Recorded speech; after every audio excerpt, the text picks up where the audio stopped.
Adapun orang mukmin yang kesalahannya lebih banyak daripada kebaikannya, ada dua golongan, ada yang diazab terlebih dahulu oleh Allah sesuai dengan kadar dosanya, ada juga yang diampuni bagi orang-orang tertentu.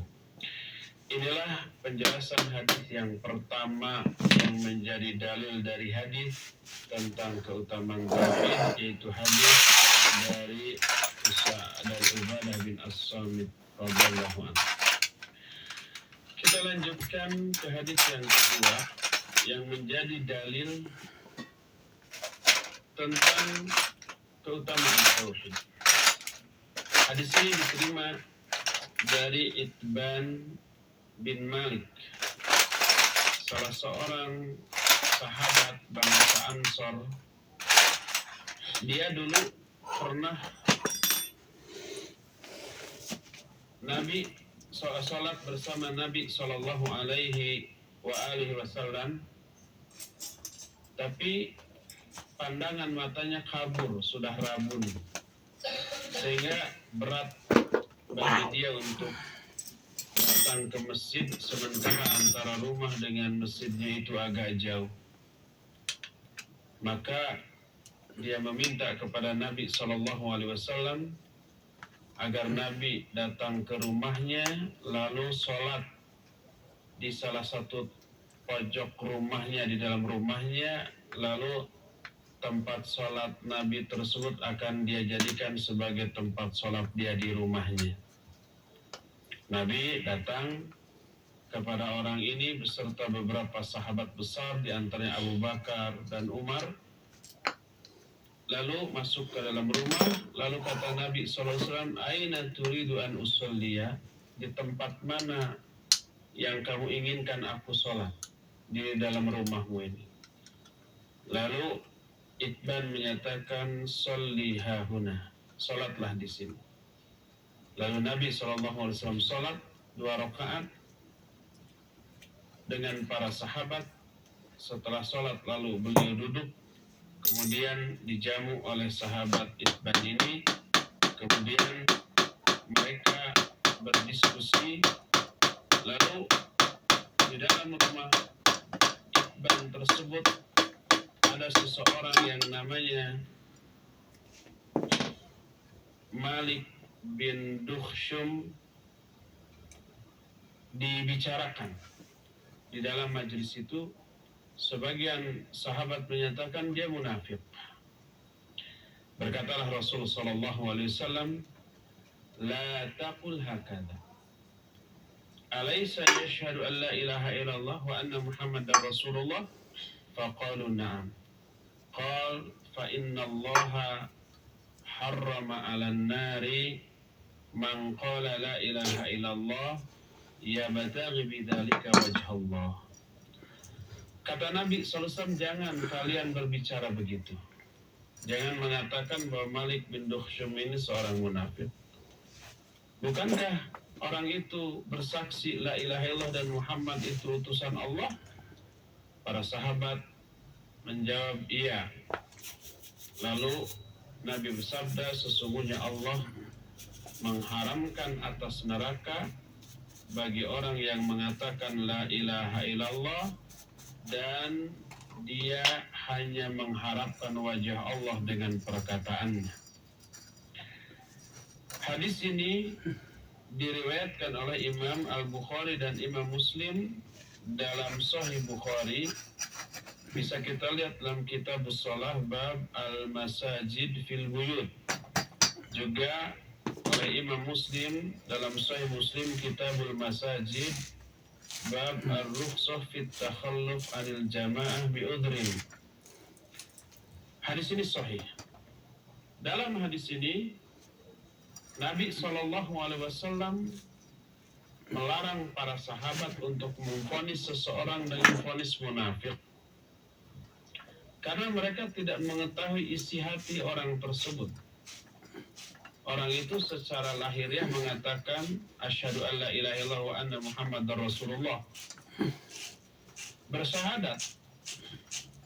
Nabi SAW di dalam hadis ini tidak mentakyin Ta'yin itu menentukan kepada person tertentu, menunjukkan kepada person tertentu perkataannya ini. Tapi ungkapannya inilah ungkapan umum yang menyatakan bahwa Allah mengharamkan atas neraka terhadap orang-orang yang mengatakan la ilaha illallah, dan dia meniatkan ucapan la ilaha illallahnya itu sekedar untuk mencari keridhaan Allah Subhanahu wa taala.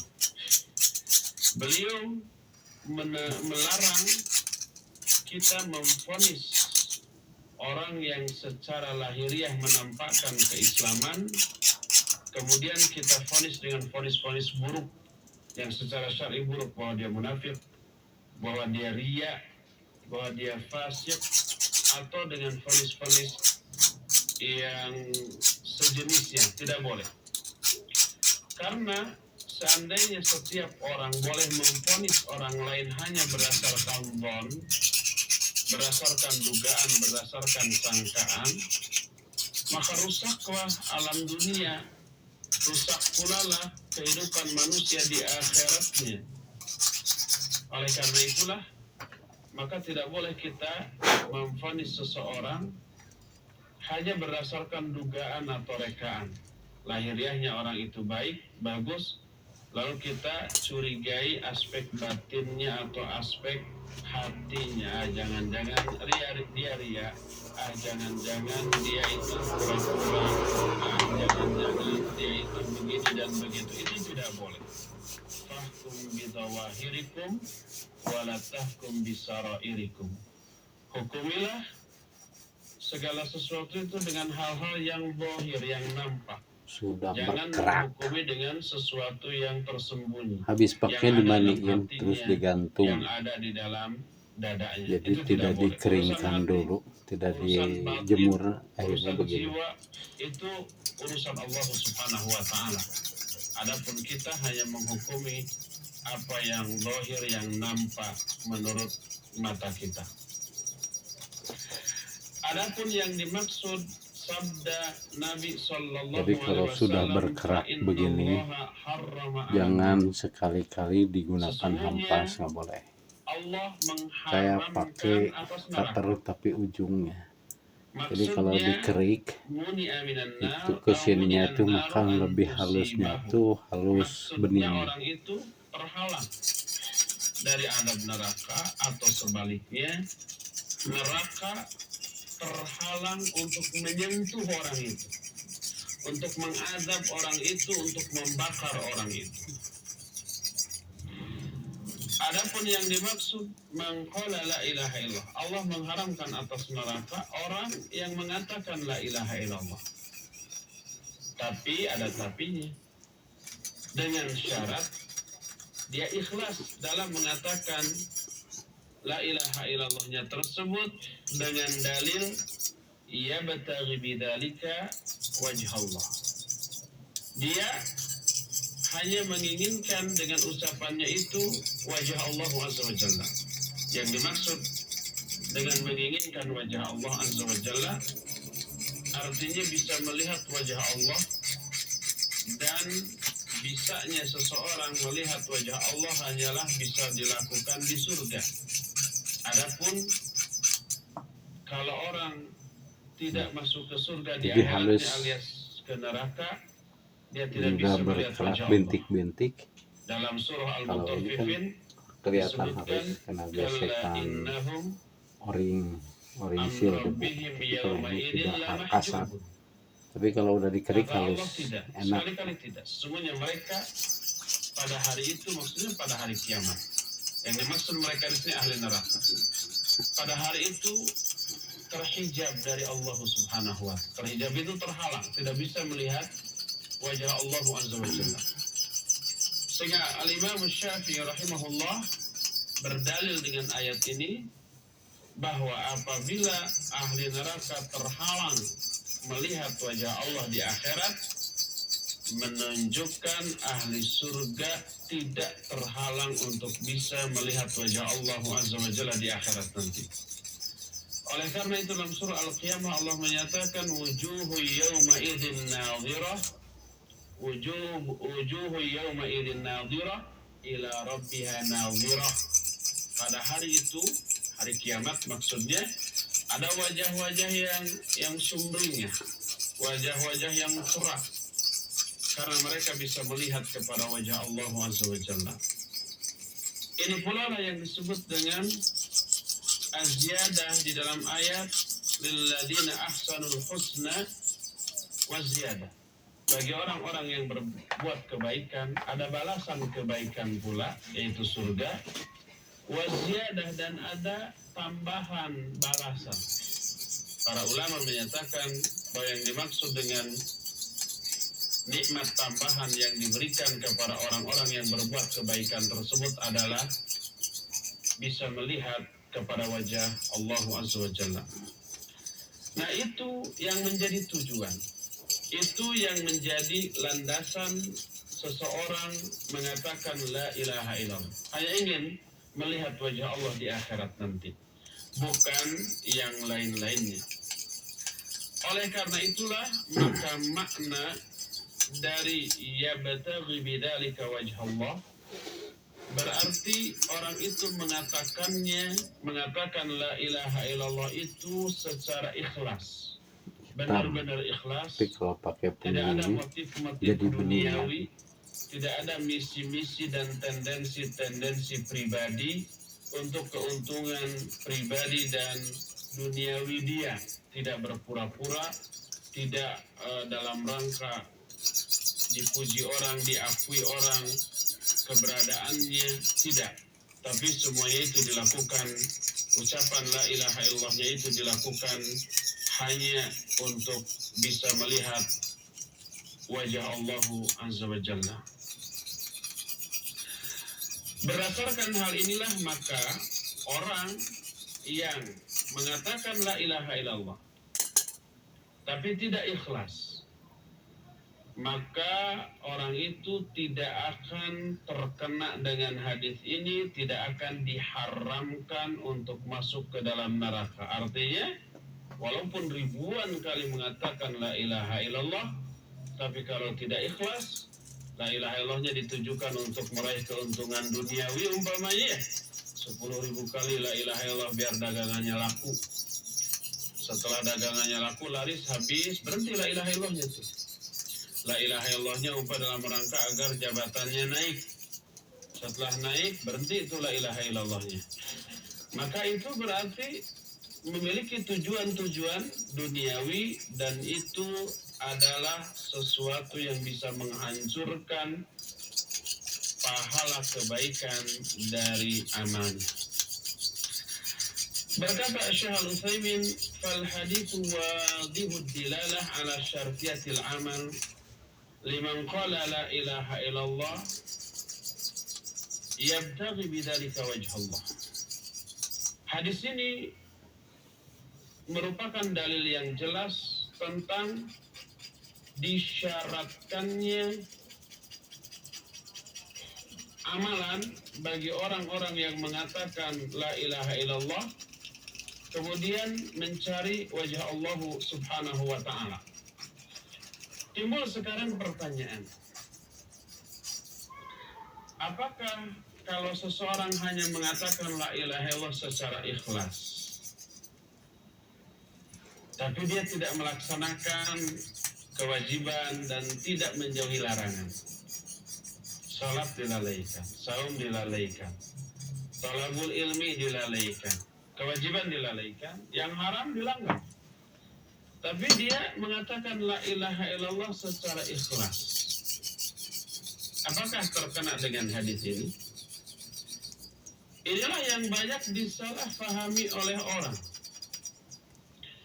Berkata Syekh Al-Utsaimin rahimahullah, yabtaghi bidzalika wajha Allah ay yatlubu wajha Allah, wa man talaba wajhan fala budda ay ya'mala kulla ma fi wus'ihi al-wusul ilayhi li'anna mubtaghi syai' yas'a fil wusul ilayhi. Kata Syekh Al-Utsaimin, yang dimaksud dengan orang itu dengan ucapan la ilaha illallahnya hanya untuk bisa meraih wajah Allah, maknanya orang yang menginginkan wajah Allah maka dia harus beramal semampu yang dia bisa untuk bisa mencapai tujuannya. Karena orang yang menginginkan sesuatu pasti dia akan berusaha agar sesuatu yang diinginkan tersebut bisa teraih. Kita ingin makan, kita duduk di kursi, makanan ada di dapur. Apakah makanan itu datang sendiri? Tidak, dia harus berusaha. Kalau kita mau makan, kita harus bangkit dari tempat duduk kita, ambil piring, ambil cungkil, kemudian kita menyiduk nasi sama lauk pauknya, barulah apa yang diinginkan yaitu berupa makan setelah kita berusaha akan diperoleh, gitu kan? Kalau umpamanya seseorang melihat di pohon ada mangga, sudah kekuning-kuningan, kecoklat-coklatan, kayaknya ya tua ya matang. Dia menginginkan mangga itu. Apakah begitu menginginkan langsung si mangga jatuh? Enggak, dia harus berusaha meraih apa yang dia inginkan. Dia harus naik dengan resiko dan pengorbanan yang cukup berat ya. Resikonya bisa jatuh ya. Resikonya digigit semut, resikonya ada ulet di sana gitu ya. Kemudian jatuh ke bawah.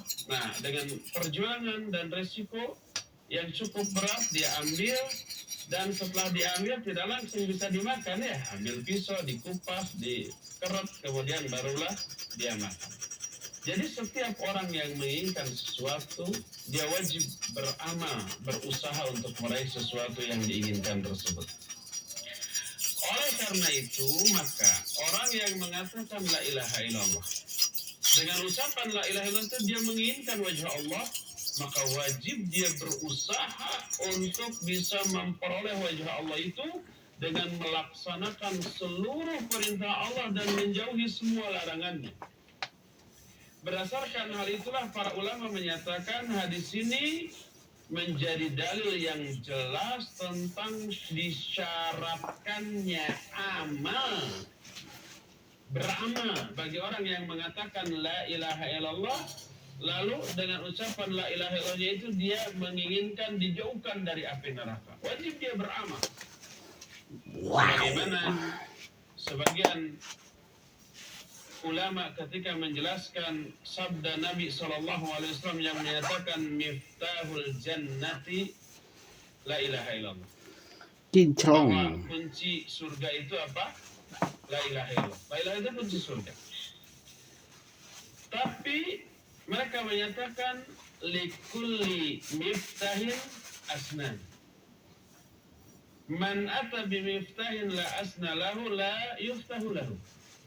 Setiap kunci itu pasti ada gigi-giginya. Yang reregian tehnya, gigi natanya. Nggak ada kunci yang polos gitu. Atau nggak akan makan gitu ya kalau polos gitu mah. Tapi pasti ada gigi, yang satu kunci dengan kunci lain giginya berbeda. Kunci yang satu dimasukkan ke lubang kunci yang lain nggak akan bisa. Mungkin bisa masuk tapi tidak bisa dibuka. Kalau umpama salah satu atau dua dari giginya itu rompal itu apa ya, patah gitu ya, tetap itu juga tidak bisa. Nah, siapa orang yang membawa kunci yang utuh gigi-giginya, barulah dia bisa membuka pintu itu. Dan siapa orang yang membawa kunci tetapi yang tidak bergigi, ada 1, 2, 3, 4 gigi yang patah umpamanya, maka pintu itu tidak akan terbuka. Demikian juga la ilaha illallah itu adalah kunci surga.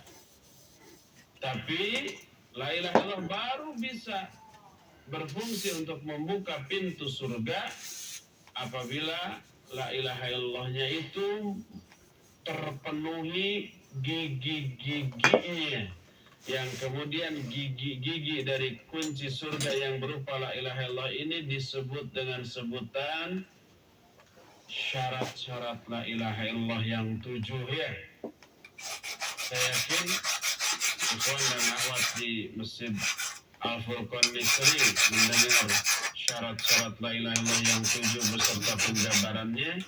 Demikian juga para pendengar Radio Roja di mana saja Anda berada, termasuk di Radio Roja ini juga sering dikupas 7 syarat la ilaha illallah. Berkata Syekhul Islam, innal mubtaghi la budda ayyukammila wasailal bughya wa idza akmalaha hurrimat alaihi an-naru tahriman mutlaqa fa idza ata bil hasanat ala al-wajh al-akmal fa inna an-nara tuharamu alaihi tahriman mutlaqa wa in ata bi syai'in naqis fa innal ibtigha'a fihi naqsun fayakunu tahrimun nari alaihi fihi naqsun.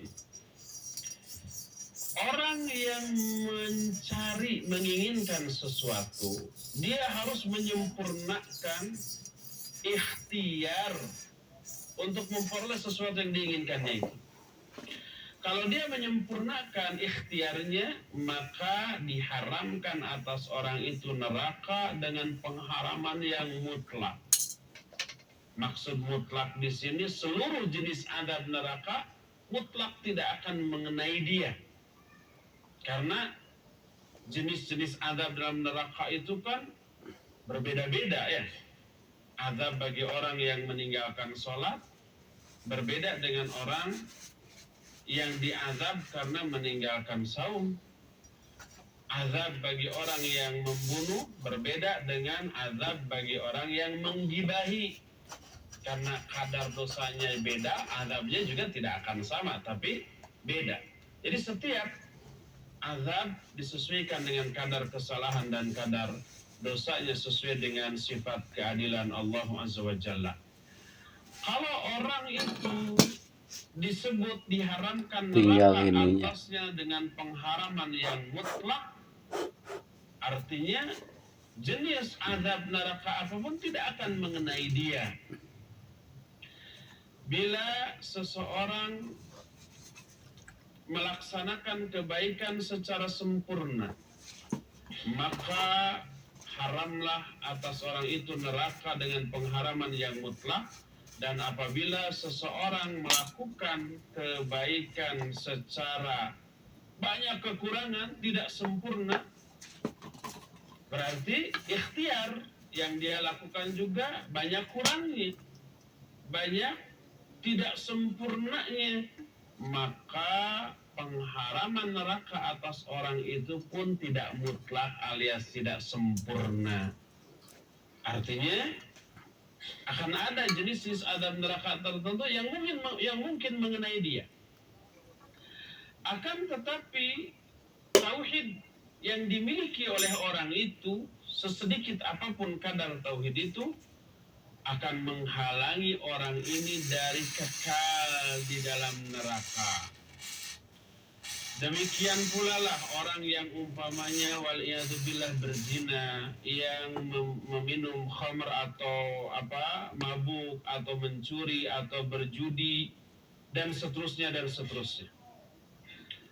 Terus ketika dia selesai melakukan semua perbuatan dosa itu, dia mengatakan asyhadu an la ilaha illallah abtaghi bidzalika wajhallah, aku bersaksi bahwa tidak ada sesembahan yang hak selain Allah dan aku menginginkan wajah Allah dengan ucapanku itu, maka dia berdusta.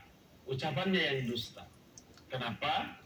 Karena orang yang menginginkan wajah Allah dengan la ilaha illallahnya, tidak mungkin dia melakukan perbuatan zina, perbuatan mabuk, perbuatan mencuri, dan yang lain-lainnya, karena perbuatan-perbuatan itu bisa menghalangi orang itu dari keinginan yang diinginkan. Oleh karena itu berkata Nabi SAW, la yazni zani hina yazni wa huwa mu'min. Tidak akan berzina seorang pezina kalau ketika berzinahnya itu dia mukmin. Yang dimaksud dia mukmin itu artinya imannya sempurna. Tidak mungkin ketika iman sempurna seorang pezina dia berbuat zina, nggak mungkin. Tidak mungkin ketika imannya sempurna seorang pemabuk dia mabuk. Tidak mungkin ketika imannya sempurna seorang pencuri dia mencuri. Nggak mungkin. Kalau ketika dia mencuri, ketika dia mabuk, ketika dia berzina dan seterusnya, maka menunjukkan imannya saat itu sangat jauh dari kesempurnaan alias kurang, sehingga dia melaksanakan perbuatan-perbuatan yang dilanggar tersebut. Dengan demikian, hadis ini menjadi bantahan terhadap 3 golongan manusia di kalangan kaum muslimin. Golongan pertama adalah murji'ah. Murji'ah itu orang-orang yang mengatakan cukup mengatakan la ilaha illallah, surga di tangan. Asal iman saja, walaupun ahli maksiat, walaupun ahli bid'ah, walaupun dia banyak melakukan pelanggaran, udah surga aja. Sebab Rasul SAW menyatakan, man qala la ilaha illallah dakhala al-jannah. Siapa yang mengatakan la ilaha illallah dia masuk surga. Cukup la ilaha illallah. Ya, sholat juga nggak apa-apa, mencuri juga nggak apa-apa, mabuk juga nggak apa-apa. Itu murji'ah. Terbantahlah orang murji'ah itu dengan penjelasan tadi. Kelompok kedua yang juga terbantah dengan hadis ini adalah Khawarij, dan yang ketiga Mu'tazilah. Kalau Khawarij menyatakan orang yang berdosa besar dari kalangan kaum mukminin dia kafir, keluar dari Islam, dan dia di akhiratnya kekal di dalam neraka selama-lamanya. Itu Khawarij, itu berdosa, melakukan perbuatan dosa besar yang Allah haramkan, udah dia kafir, keluar dari Islam. Itu kata Khawarij. Makanya kalau kafir keluar dari Islam boleh dibunuh. Kalau dia menjadi penguasa boleh diberontak. Itu kata Khawarij, dan itu berbahaya. Dari sini lahir aksi-aksi perampokan atas nama jihad, aksi-aksi pemboman atas nama jihad, atas nama Islam. Dan ini kekeliruan yang mencoreng muka seluruh kaum muslimin di dunia ini. Nah, ini Khawarij ini terbantah dengan hadis ini, karena hadis ini menyatakan seorang mukmin walaupun dia berdosa besar, dia tidak akan kekal di dalam neraka selama-lamanya. Dan dia tidak kafir keluar dari Islam dengan dosa besarnya. Apalagi nanti ditunjang dengan banyak ayat dan banyak hadis. Di zaman sahabat ada sahabat yang mabuk, kemudian setelah mabuk datang kepada Nabi SAW, lalu dicambuk oleh Nabi SAW. Tobat ya. Beberapa hari kemudian mabuk lagi, Nabi juga diharapkan. Setelah mabuk dia merasa berdosa, datang lagi kepada Nabi SAW. Ya Rasulullah, coba laksanakan hukuman had bagi saya. Cambuk lagi gitu ya, sering. Sampai para sahabat suatu saat melaknat, Allahumma anhu ma akthara utiya bihi. Kata para sahabat, ya Allah, laknatlah orang ini. Betapa seringnya orang ini dihukum. Mendengar demikian, Rasul SAW menyatakan, la tal'anu fa wallahi inni la a'lamuhu illa annahu yuhibbullaha wa rasulahu kama qala sallallahu alaihi wasallam. Jangan kalian melaknat orang ini. Karena demi Allah, Nabi sampai bersumpah demi Allah, aku tidak mengetahui orang ini kecuali orang ini adalah orang yang mencintai Allah dan Rasul. Tidak boleh dilaknat. Padahal melakukan dosa besar berupa apa? Mabuk. Dan mabuk adalah melanggar Al-Quran jelas.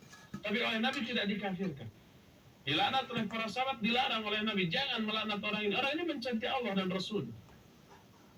Nah, kalau oleh orang Khawarij mungkin orang ini sudah dibunuh mungkin. Karena dianggap murtad keluar dari Islam. Itulah Khawarij. Kelompok ketiga yang juga terbantah dengan hadis ini adalah kelompok Mu'tazilah. Mu'tazilah ini hampir mirip dengan Khawarij. Bedanya, Mu'tazilah menganggap orang mukmin yang berdosa besar di dunia ini, dia bukan muslim tapi juga tidak kafir. Kafir bukan, muslim bukan. Tapi orang mukmin yang berdosa besar itu ada di salah satu posisi di antara dua posisi yang disebut dengan al-manzilah bainal manzilatain.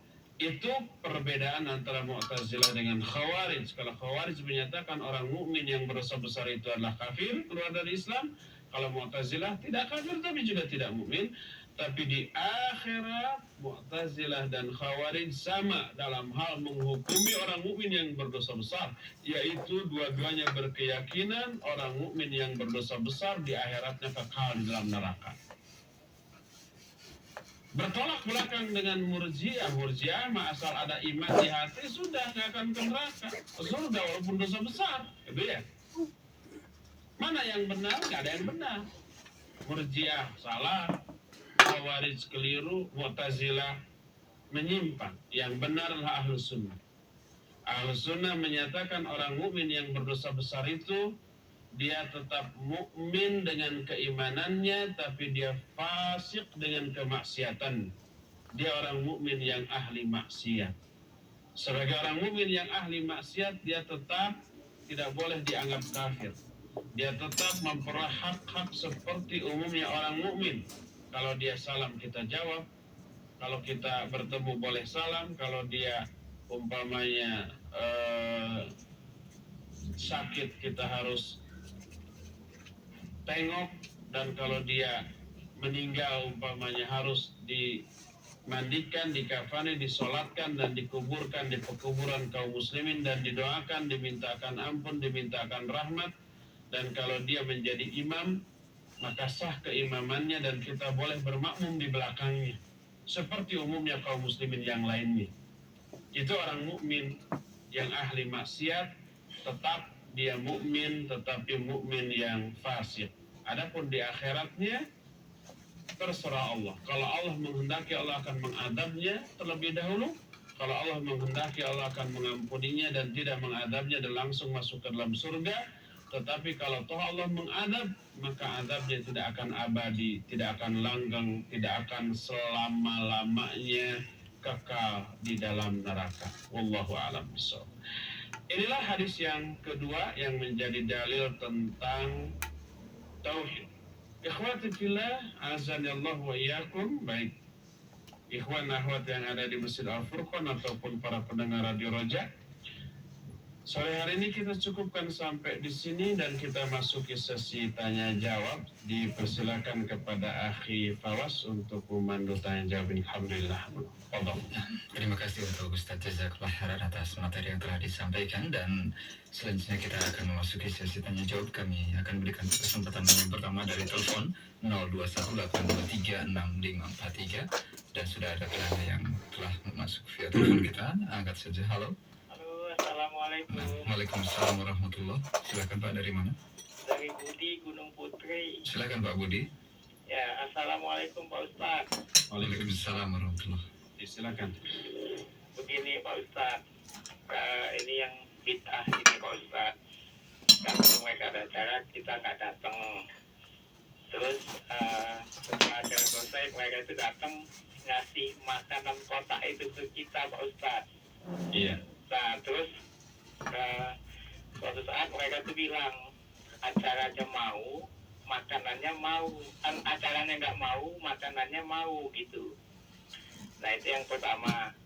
Terus yang keduanya kan ada yang yasin, untuk acara-acara yasinan itu dibukukan itu. Saya dikasih sama adik ipar saya. Apakah itu harus saya simpan atau saya bakar, saya buang gitu Pak Ustadz? Ya itu aja. Assalamualaikum warahmatullahi wabarakatuh. Waalaikumsalam. Ya, Pak Budi di Gunung Putri, bagaimana hukumnya menerima kiriman makanan dari acara-acara yang tidak disunahkan oleh Nabi SAW?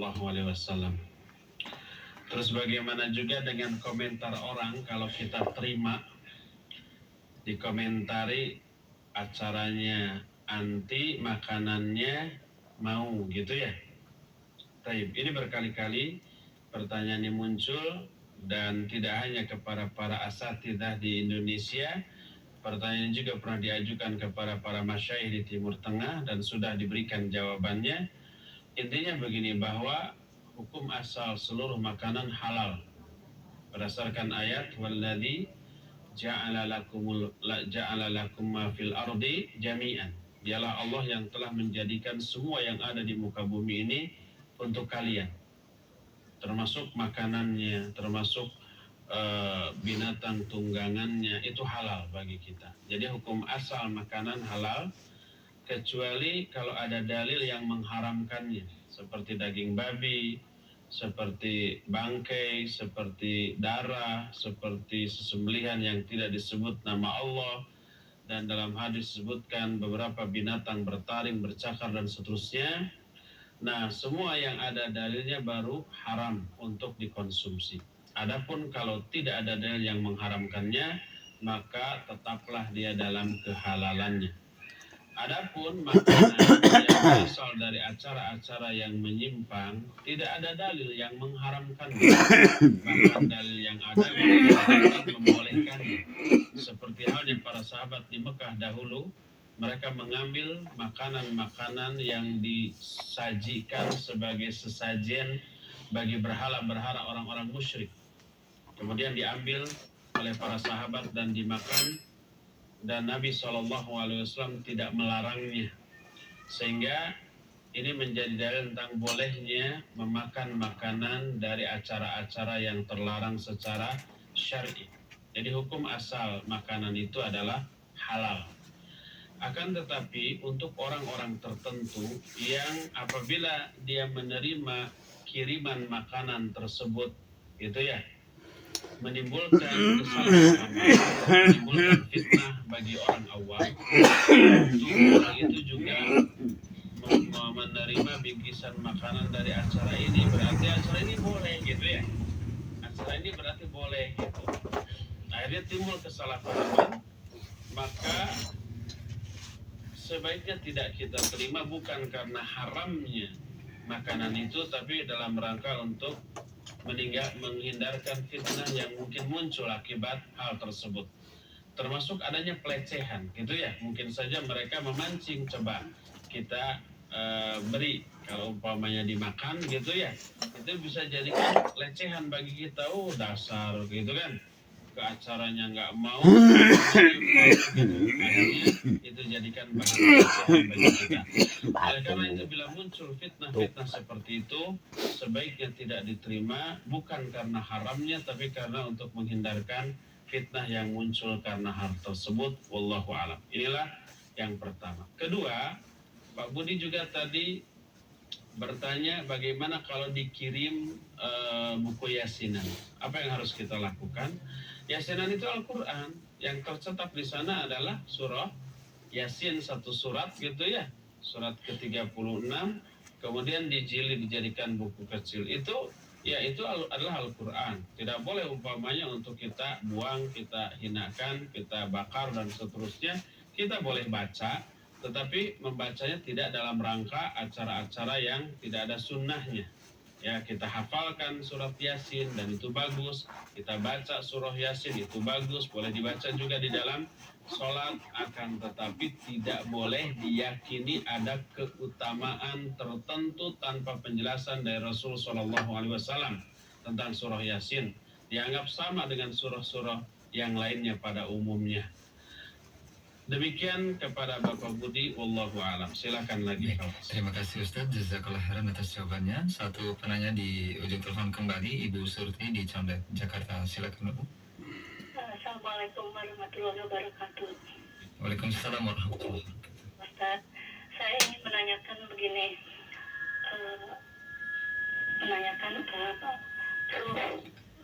ruh manusia yang setelah dicabut kan dibawa ke langit, lantas dikembalikan lagi ke jasadnya.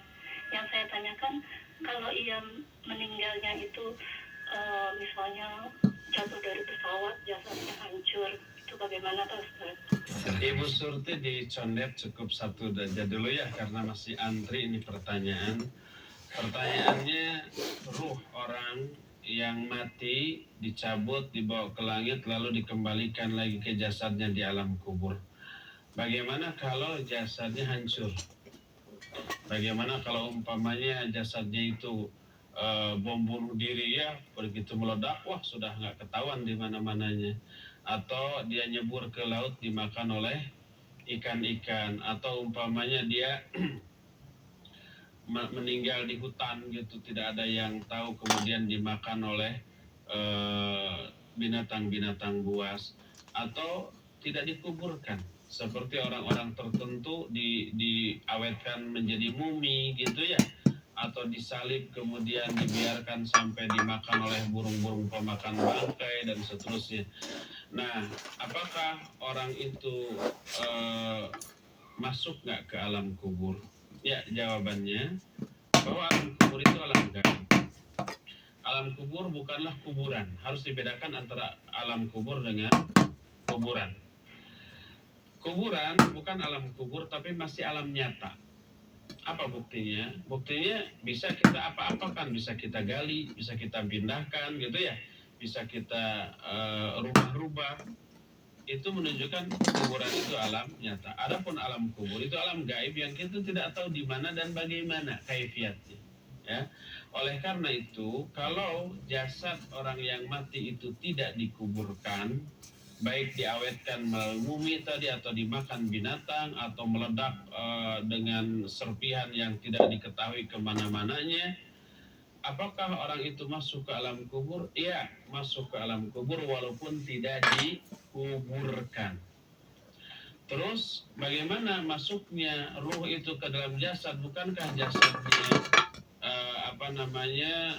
tidak diketahui, atau ada di perut ikan, ada di perut binatang buas, atau di perut burung-burung pemakan bangkai umpamanya? Itu kuasa Allah Subhanahu wa Ta'ala. Allah itu maha kuasa, dan itu sesuatu yang tidak sulit bagi Allah, sangat mudah. Bagaimana cara mengembalikan jasad yang sudah hancur, bagaimana cara mengumpulkan jasad yang sudah bertebaran, di satunya di perut ikan yang ini, yang lainnya di perut ikan yang itu, dan seterusnya.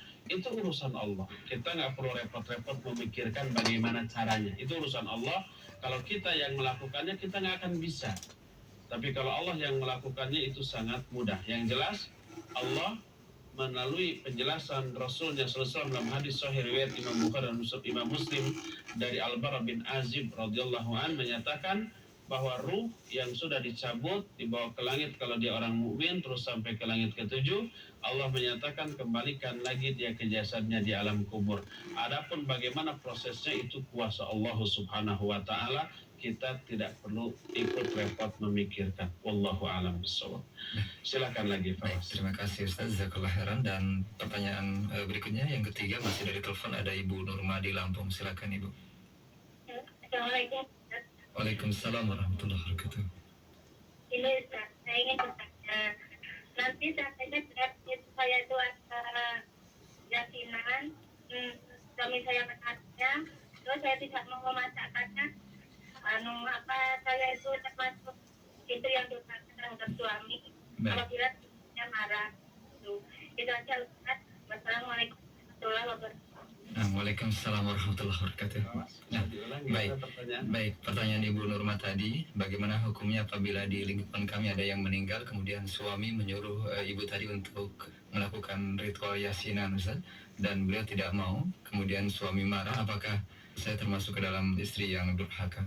Terima kasih, Ustaz. Di Lampung ya, bertanya, kalau umpama di lingkungan keluarga kita ada yang meninggal, lalu suami menyuruh sang istri untuk membacakan yasinan.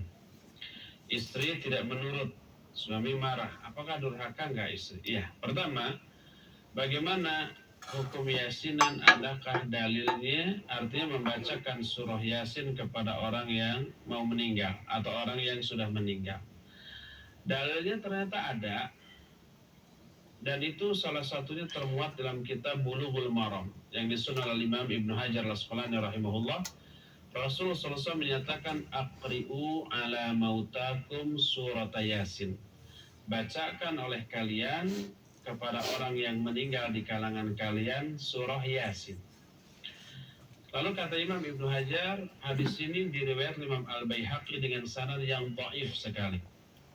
Syekh Al-Albani rahimahullah dalam kitab Ahkamul Janaiz ketika menjelaskan tentang adab-adab ziarah kubur, lalu salah satu poin yang dijelaskan bahwa tidak dibenarkan untuk membacakan Al-Quran di kuburan, baik Al-Quran itu dibaca untuk diri sendiri ataupun pahalanya dihadiahkan kepada si mayit, karena tidak adanya nas dari Rasul dan para sahabat serta para ulama. Adapun hadis yang menyatakan bacakan surah Yasin kepada orang meninggal di kalangan kamu, maka hadis itu dhaif, tidak boleh untuk dijadikan pegangan dalam melaksanakan ritual yasinan, karena dhaif, bukan dari Nabi SAW dan tidak pernah dilakukan oleh Nabi dan para sahabat, maka itu bukan bagian dari ajaran Islam. Dan melaksanakannya dengan keyakinan bahwa itu bagian dari ajaran Islam berarti mengada-adakan satu ajaran yang bukan dari ajaran Islam lalu kita masukkan kepada bagian dari ajaran Islam. Dan ini menambah-nambah agama. Menambah agama adalah sesuatu yang sangat-sangat terlarang dalam Islam.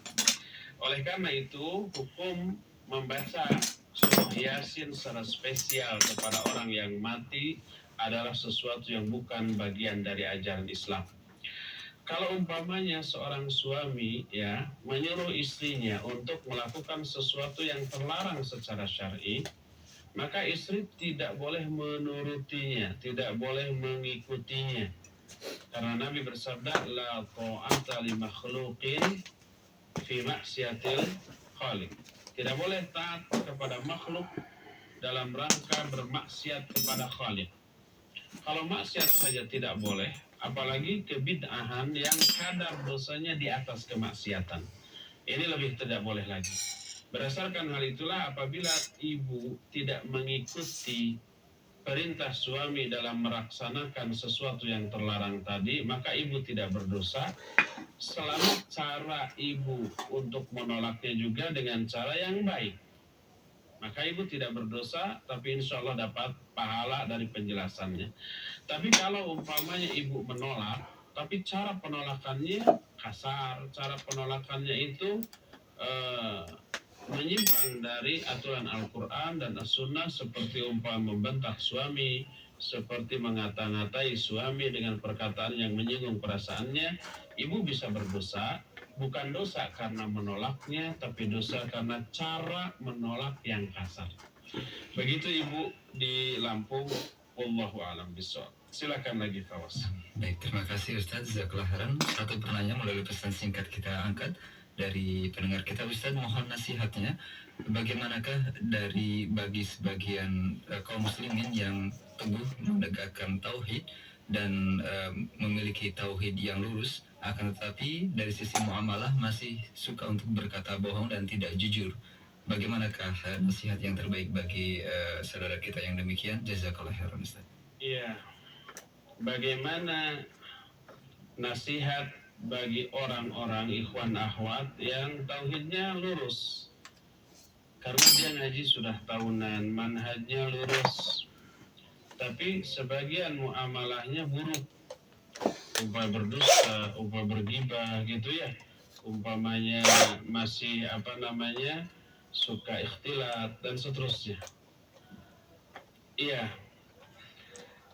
adanya muamalah yang buruk dari seorang ahli tauhid menunjukkan kedangkalan pemahaman tauhid. Bagaimana disebut dangkal? Karena orang yang tauhidnya mendalam, lurus, kuat, itu berakibat rasa takutnya kepada Allah Azza wa Jalla itu akan besar. Innama yakhshallaha min ibadihil ulama. Hanyalah orang-orang yang takut kepada Allah di kalangan hamba-hamba. Hanyalah orang-orang berilmu tentang Allah. Semakin mengenal Allah, semakin besar rasa takutnya kepada Allah. Laisal ilmu bikathratir riwayat, walakinnal ilma bikathratil khasyah. Ilmu itu tidak diukur oleh banyaknya hafal riwayat-riwayat, hafal banyak hadis. Tapi ilmu itu diukur dengan banyaknya rasa takut kepada Allah Subhanahu wa ta'ala. Semakin berilmu harusnya semakin takut. Kalau semakin takut, dia semakin menjauhi maksiat. Nah, ini keselarasan antara tauhid dengan akhlak, dengan muamalah. Semakin umpamanya dia tauhidnya lurus, maka semakin besar rasa takutnya, semakin baik muamalahnya. Karena muamalah buruk itu dibenci oleh Allah Subhanahu wa taala. Makanya Allah sering mengaitkan, Rasul SAW sering mengaitkan tauhid dengan akhlak. Contohnya umpamanya, "Man kana yu'minu billahi wal yawmil akhir falyakul khairan aw liyasmut." Yukrim dhaifah, fal yukrim jarahu. Siapa orang beriman kepada Allah dan hari akhir, hendaklah dia memuliakan tetangga, memuliakan tamu, berkata baik atau diam. Beriman kepada Allah dan hari akhir itu tauhid. Memuliakan tamu, memuliakan tetangga, berkata baik atau diam itu akhlak, itu muamalah. Dan ternyata tauhid berkaitan erat dengan akhlak atau muamalah. Harusnya sinergi antara tauhid dengan akhlak, dengan muamalah. Semakin berilmu, semakin mendalam tauhidnya, semakin mulia akhlaknya, semakin jauh dia dari kemaksiatan. Ini aspek pertama. Kedua, selain aspek khasyah atau rasa takut, ada aspek lain juga, ya, yang bertambah dalam diri seorang ahli tauhid penuntut ilmu, yaitu aspek mahabbah dan aspek roja. Mahabbah itu apa? Cinta. Roja itu apa? Harapan kepada Allah Azza wa Jalla. Harapan terhadap pahalanya, ampunannya, karunia-Nya, rahmatnya, dan seterusnya. Nah, jangankan kepada Allah Subhanahu wa ta'ala, sekarang kepada sesama manusia saja ya, kepada orang yang kita cintai, istri kita, anak kita, orang tua kita, adik kita, kakak kita, dan seterusnya yang kita cintai. Kita punya anak kita umpamanya memiliki beberapa barang mainan yang sangat disukainya. Mampu nggak, berani nggak kita merusak, menyembunyikan, menghilangkan, membuang mainan-mainan dari anak kita yang kita cintai? Nggak akan berani kita. Karena apa? Pasti akan membuat anak kita sedih, nantinya bisa menangis. Sedihnya anak kita membuat kita sedih.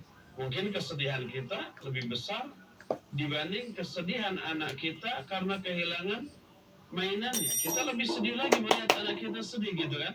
Makanya jangankan menghilangkan mainannya, mainan yang belum ada juga kita